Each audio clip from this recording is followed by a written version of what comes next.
কারণ আমি প্রোগ্রাম কখনো ইনিশিয়েট আমাকে বললো যে আপনি এনিওয়েজ আজকে মেকআপ সিনেমার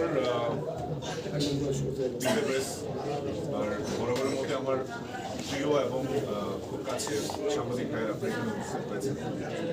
তার সঙ্গে আমার খুব ডিরেক্ট একটা সক্ষতা রয়েছে, অনেকের সঙ্গে আমার সবসময় দেখা হয়, সবসময় সিনেমাতে আমার পাশে থেকেছেন, সাপোর্ট দিয়েছেন এবং আজকে এই জার্নিতে পর্যন্ত আসার পেছনে অনেক বড়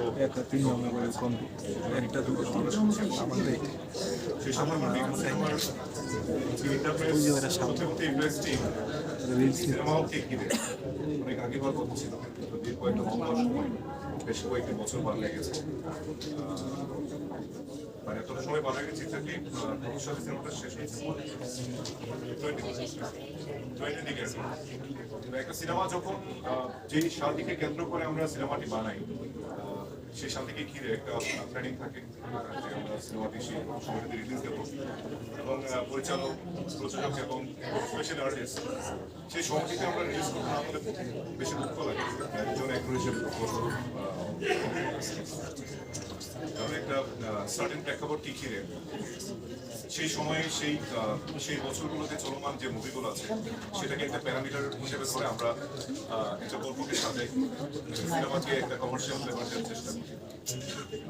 সেই সময়গুলো যখন নানান কারণে আমরা যখন সিনেমা রিলিজ দিতে পারি না,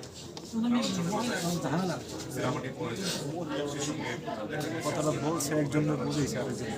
দেখা দেয় এটা একটা বরাবরের মধ্যে একটা বড় ইস্যু।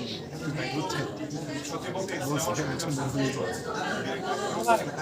বিশেষ করে আর্টিস্টরা অনেক সেই সঙ্গে একটা স্বপ্ন যখন সাডেনলি থেমে যায়, সেই সঙ্গে একটা প্রপার যে প্ল্যানিং যেটা মাথায় নিয়ে আমরা আগাতে চাই সেটাও থেমে যায়। এবং একটা সুন্দর গল্প যেটাকে আমরা যে বছর মানুষকে দেখানোর একটা টার্গেট থাকি, প্রতিটা জিনিসের একটা নির্দিষ্ট টার্গেট থাকে, সেই টার্গেটটা সে করতে হয়ে যায়।